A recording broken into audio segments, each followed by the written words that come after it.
ಕಿಲ್ಲಾಡಿ ಸೈತಾನ ಬೀಸ್ತಾನೆ ಬಲೆಯನ್ನ ಗುರ್ರಂತ ಗುರ್ರಾಯ್ತಾನ. ಕಳ್ಳಂತೆ ಬರ್ತಾನ ಆಸೆಯ ನೀಡ್ತಾನ ಲೈಫನ್ನೇ ಹಾಳ್ ಮಾಡ್ತಾನ. ಚೀನೀಚ ಸೈತಾನ ಬಲುಹೀನ ಸೈತಾನ. ಹಲೋ ಮಕ್ಕಳೇ, ಪ್ರೈಸ್ ದ ಲಾರ್ಡ್. ಮಕ್ಕಳೇ, ಮತ್ತೊಮ್ಮೆ ನಿಮ್ಮನ್ನು ನಮ್ಮ ಡಿಜಿಟಲ್ ಸಂಡೇ ಸ್ಕೂಲ್ಗೆ ಸ್ವಾಗತ ಮಾಡ್ತೇನೆ. ಈ ಕಾರ್ಯಕ್ರಮವನ್ನು ನೀವು ನೋಡಿ ಆಶೀರ್ವಾದ ಹೊಂದುತ್ತಾ ಇದ್ದೀರಾ. ದೇವರಿಗೆ ಸ್ತೋತ್ರ ಹೇಳ್ತೇನೆ. ಮತ್ತು ನೀವು ಈ ಕಾರ್ಯಕ್ರಮವನ್ನು ನೋಡ್ರಿ, ಇನ್ನೊಬ್ಬರಿಗೂ ಸಹ ಹೇಳ್ರಿ ಸಂಡೇ ಸ್ಕೂಲ್ ಕಾರ್ಯಕ್ರಮ ನೋಡ್ರಿ ಅಂತ ಹೇಳಿ.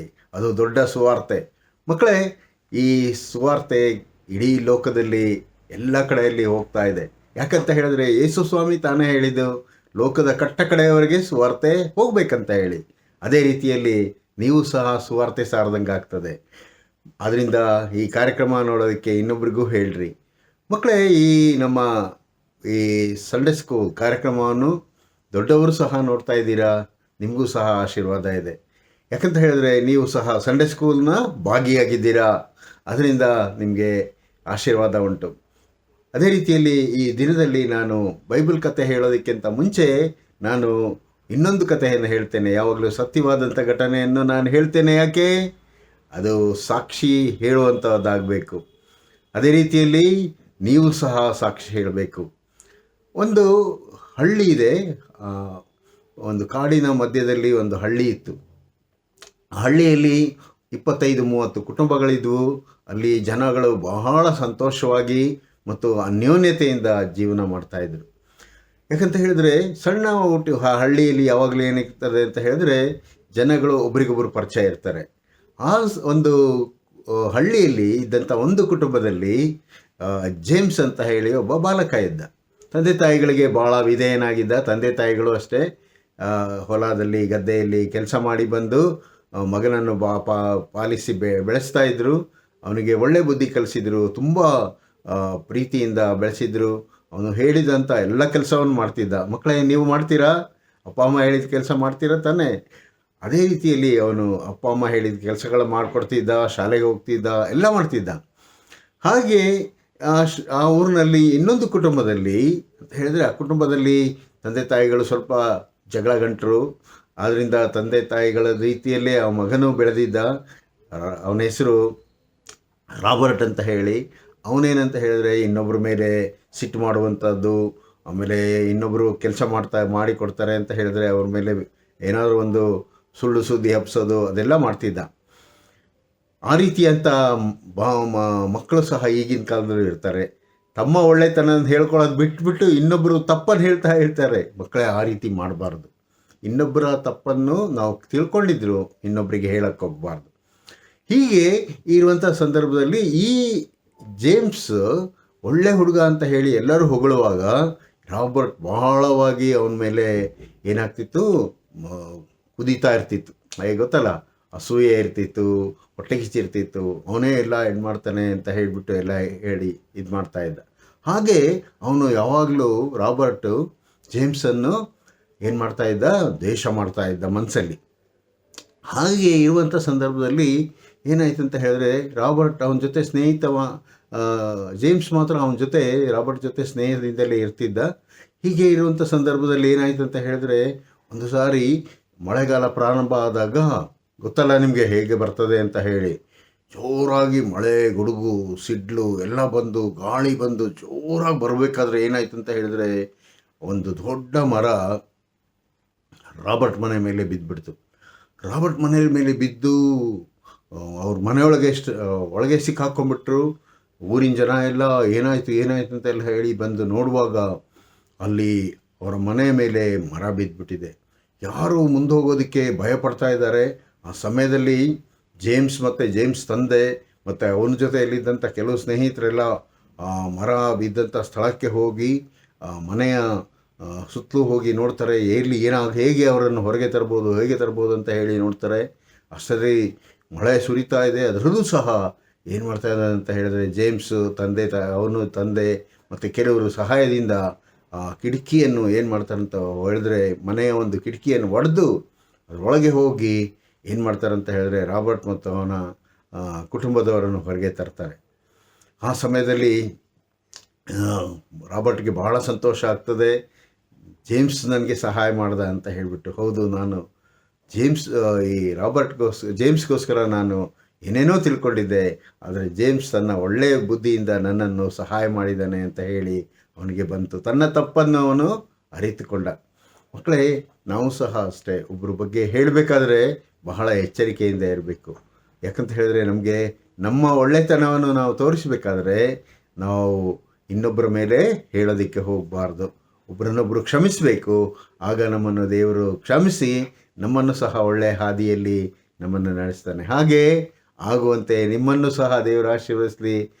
ಮಕ್ಕಳೇ, ದೇವರು ನಿಮ್ಮನ್ನು ಆಶೀರ್ವದಿಸಲಿ.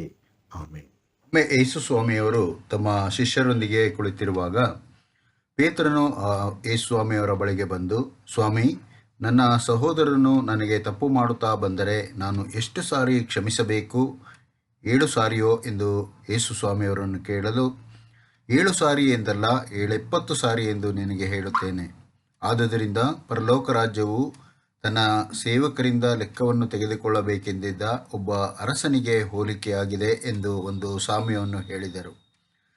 ಆ ಸಾಮ್ಯದಲ್ಲಿ ಯೇಸು ಸ್ವಾಮಿ ಹೇಳಿದ್ದೇನೆಂದರೆ, ಆ ಅರಸನು ಲೆಕ್ಕ ತೆಗೆದುಕೊಳ್ಳುವುದಕ್ಕೆ ಪ್ರಾರಂಭ ಮಾಡಿ ನೋಡುವಾಗ ಒಬ್ಬ ಸಾಹುಕಾರನು ಕೋಟ್ಯಾಂತರ ಸಾಲ ಮಾಡಿದವನನ್ನು ಅವನ ಬಳಿಗೆ ಎಳೆಕೊಂಡು ಬರುತ್ತಾರೆ. ಆ ಸಾಲ ತೀರಿಸುವುದಕ್ಕೆ ಅವನಲ್ಲಿ ಏನೂ ಇಲ್ಲದ್ದರಿಂದ ಅವನ ಒಡೆಯನು ಅವನನ್ನು, ಅವನ ಹೆಂಡತಿಯ ಮಕ್ಕಳನ್ನು, ಅವನ ಬದುಕೆಲ್ಲವನ್ನು ಮಾರಿ ಆ ಸಾಲವನ್ನು ತೀರಿಸಬೇಕೆಂದು ಅಪ್ಪಣೆ ಕೊಡುತ್ತಾನೆ. ಆ ಸೇವಕನು ಆ ಅರಸನ ಕಾಲಿಗೆ ಬಿದ್ದು ಅವನಿಗೆ, ಒಡೆಯನೇ, ಸ್ವಲ್ಪ ತಾಳಿಕೋ, ನನ್ನದೆಲ್ಲವನ್ನು ನಾನು ತೀರಿಸುತ್ತೇನೆ ಎಂದು ನಮಸ್ಕರಿಸುವಾಗ ಆ ಸೇವಕನ ಒಡೆಯನು, ಅಂದರೆ ಅರಸನು, ಅವನ ಮೇಲೆ ಕನಿಕರಪಟ್ಟು ಅವನನ್ನು ಬಿಡಿಸಿ ಸಾಲವನ್ನೆಲ್ಲ ಬಿಟ್ಟು ಬಿಡುತ್ತಾನೆ. ತರುವಾಯ ಆ ಸೇವಕನು, ಅಂದರೆ ಸಾಲವನ್ನು ಮನ್ನಿಸಲ್ಪಟ್ಟಂಥ ಸೇವಕನು ಹೊರಗೆ ಬಂದು ತನಗೆ ಬರೀ ಕೇವಲ 100 ಹಣ ಕೊಡಬೇಕಾಗಿದ್ದ ಒಬ್ಬ ಜೊತೆ ಸೇವಕನನ್ನು ಕಂಡು ಅವನನ್ನು ಹಿಡಿದು ಅವನಿಗೆ ಹೊಡೆದು, ನನ್ನ ಸಾಲವನ್ನು ತೀರಿಸು ಎಂದು ಹೇಳಿ ಅವನ ಕುತ್ತಿಗೆಯನ್ನು ಹಿಚುಕುತ್ತಾನೆ. ಆಗ ಅವನ ಜೊತೆ ಸೇವಕರು ಅವನ ಕಾಲಿಗೆ ಬಿದ್ದು, ಸ್ವಲ್ಪ ತಾಳಿಕೋ, ನಿನ್ನ ಸಾಲವನ್ನು ತೀರಿಸುತ್ತಾನೆ ಎಂದು ಬೇಡಿಕೊಳ್ಳುತ್ತಾನೆ. ಆದರೆ ಸಾಲ ತೀರಿಸುವುದಕ್ಕೆ ಸಾಧ್ಯವಿಲ್ಲದೆ ಕ್ಷಮಿಸಲ್ಪಟ್ಟಂಥ ಆ ಸೇವಕನು ಒಪ್ಪದೆ ಹೊರಟು ಹೋಗಿ ಆ ಸಾಲ ತೀರಿಸುವ ತನಕ ತನ್ನ ಜೊತೆ ಸೇವಕನನ್ನು ಸೆರೆಮನೆಯಲ್ಲಿ ಹಾಕಿಸುತ್ತಾನೆ. ಅವನ ಜೊತೆ ಸೇವಕರು ಇದೆಲ್ಲ ಸಂಗತಿಯನ್ನು ನೋಡಿ ಬಹಳವಾಗಿ ದುಃಖಪಟ್ಟು ಅರಸನ ಬಳಿಗೆ ಬಂದು ನಡೆದದ್ದನ್ನೆಲ್ಲ ತಿಳಿಸುತ್ತಾರೆ. ಆಗ ಆ ಅರಸನು ಕ್ಷಮಿಸಲ್ಪಟ್ಟಂಥ ಆ ಸೇವಕನನ್ನು ಕರೆಸಿ, ಎಲ್ಲ ನೀಚನೇ, ನೀನು ನನ್ನನ್ನು ಬೇಡಿಕೊಂಡದ್ದರಿಂದ ನಿನ್ನ ಸಾಲವನ್ನೆಲ್ಲ ನಾನು ಬಿಟ್ಟುಬಿಟ್ಟೆನಲ್ಲ. ನಾನು ನಿನ್ನನ್ನು ಕರುಣಿಸಿದ ಹಾಗೆ ನೀನು ಸಹ ನಿನ್ನ ಜೊತೆ ಸೇವಕನನ್ನು ಕರುಣಿಸಬಾರದಾಗಿತ್ತೆ ಎಂದು ಹೇಳಿ ಸಿಟ್ಟು ಮಾಡಿ ತನಗೆ ಕೊಡಬೇಕಾದ ಹಣವನ್ನು ತೀರಿಸುವ ತನಕ ಅವನನ್ನು ಪೀಡಿಸುವವರ ಕೈಗೆ ಒಪ್ಪಿಸಿಬಿಡುತ್ತಾನೆ. ಹೀಗೆ ಯೇಸುಸ್ವಾಮಿ ಹೇಳಿದ್ದು, ನಿಮ್ಮಲ್ಲಿ ಪ್ರತಿಯೊಬ್ಬನೂ ತನ್ನ ಸಹೋದರನಿಗೆ ಮನಪೂರ್ವಕವಾಗಿ ಕ್ಷಮಿಸದೆ ಹೋದರೆ ಪರಲೋಕದಲ್ಲಿರುವ ನಿಮ್ಮ ತಂದೆಯೂ ಸಹ ನಿಮಗೆ ಕ್ಷಮಿಸುವುದೇ ಇಲ್ಲ ಎಂದು ಹೇಳಿದನು. ಪ್ರಿಯ ಮಕ್ಕಳೇ, ನಾವು ಕ್ಷಮಿಸುವಂಥ ಮಕ್ಕಳಾಗಿರಬೇಕು. ಆಗ ದೇವರು ನಮ್ಮನ್ನು ಕ್ಷಮಿಸಿ ನಮ್ಮ ತಪ್ಪುಗಳನ್ನು ಮನ್ನಿಸುತ್ತಾನೆ. ಪ್ರಾರ್ಥನೆ ಮಾಡೋಣ. ಪ್ರೀತಿಯುಳ್ಳ ನಮ್ಮ ತಂದೆಯ ದೇವರೇ, ನಾವು ಎಂಥ ತಪ್ಪುಗಳನ್ನು ಕಂಡಿದ್ದರೂ ಅವುಗಳನ್ನು ಕ್ಷಮಿಸುವಂತೆ ನಮ್ಮನ್ನು ಮಾರ್ಪಡಿಸು. ನಾವು ಇತರರನ್ನು ಕ್ಷಮಿಸಿ ನಮ್ಮ ಪಾಪಗಳನ್ನು ಕಳಕೊಳ್ಳುವಂತೆ ಮಾಡು. ನಮ್ಮ ಎಲ್ಲ ಪ್ರಿಯರನ್ನು, ಮಕ್ಕಳನ್ನು, ತಂದೆ ತಾಯಿಗಳನ್ನು, ಸಭಾಪಾಲಕರನ್ನು, ಹಿರಿಯರನ್ನು ಆಶೀರ್ವದಿಸು. ಯೇಸುವಿನಲ್ಲಿ ಬೇಡಿದ್ದೇವೆ ತಂದೆಯೇ, ಆಮೇನ್. ಕಿಲ್ಲಾಡಿ ಸೈತಾನ ಬೀಸ್ತಾನೆ ಬಲೆಯನ್ನ, ಗುರ್ರಂತ ಗುರ್ರಾಯ್ತಾನ, ಕಳ್ಳಂತೆ ಬರ್ತಾನ, ಆಸೆಯ ನೀಟಾನ, ಲೈಫನ್ನೇ ಹಾಳ್ ಮಾಡ್ತಾನ. ಚೀನೀಚ ಸೈತಾನ,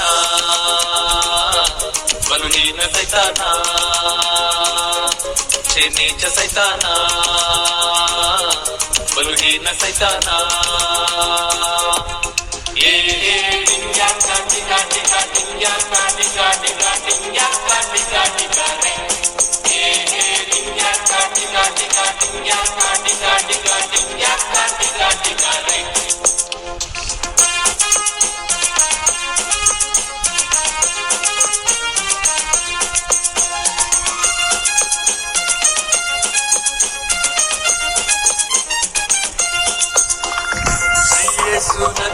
ನನ್ನನ್ನು ಕಾಪಾಡಿ ಕಾಯ್ವನು, ಕರುಣೆಯ ತೋರುವನು. ഇരുളಲ್ಲಿ ಬೆಳಕಾಗಿ ಹಗಲಲ್ಲಿ ನೆರಳಾಗಿ ಕೈ ಹಿಡಿದು ಕರೆದೊಯ್ವನು. ನನ್ ಜೀವ ಶ್ರೀ ಯೇಸು, ನನ್ ಬದುಕು ಶ್ರೀ ಯೇಸು, ನನ್ ಜೀವ ಶ್ರೀ ಯೇಸು, ನನ್ ಬದುಕು ಶ್ರೀ ಯೇಸು. ಏ ಟಿಂಗ್ಯಾಕ ಟಿಂಗ ಟಿಂಗ ಟಿಂಗ್ಯಾಕ ಟಿಂಗ ಟಿಂಗ ಟಿಂಗ್ಯಾಕ ಟಿಂಗ